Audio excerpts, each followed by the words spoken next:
চলমান পরিস্থিতিকে কেন্দ্র করে বিশ্বনাথের সবজির বাজারগুলো অশান্ত।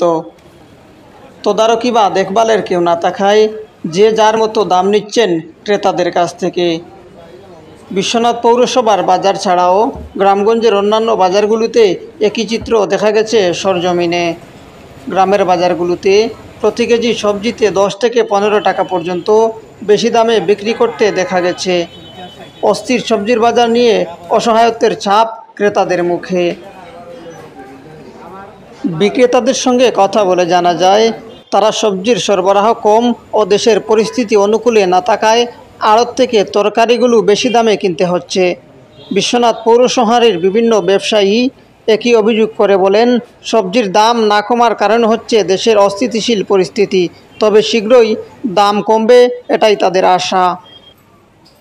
লুচি তো বেচলাম 80 টাকা, আর ডেঙ্গা 25 টাকা 20 টাকা, ভেন্ডি 60 টাকা, মুখি 60 টাকা, বেগুন 40-50।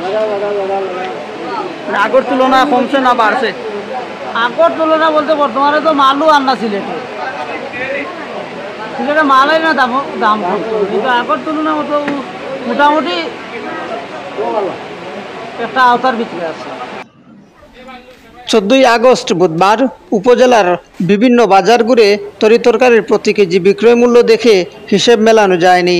এক এক বাজারে এক একটি সবজি বিক্রি হচ্ছে এক এক রকম দামে।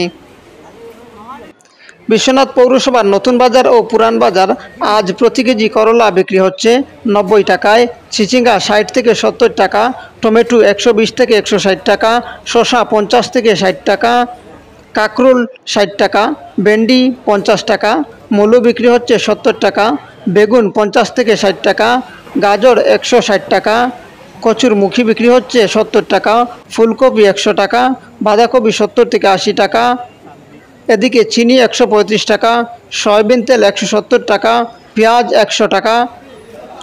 এদিকে প্রতি হালি মুরগির ডিম বিক্রি হচ্ছে 50 টাকা, হাঁসের ডিম বিক্রি হচ্ছে 70 টাকা, ব্রয়লার মুরগি 150 থেকে 190 টাকা, লেয়ার মুরগি প্রতি পিস 650 থেকে 700 টাকা পর্যন্ত বিক্রি হচ্ছে। প্রতিদিনই ওঠানামা করছে প্রতিটি সবজির দাম।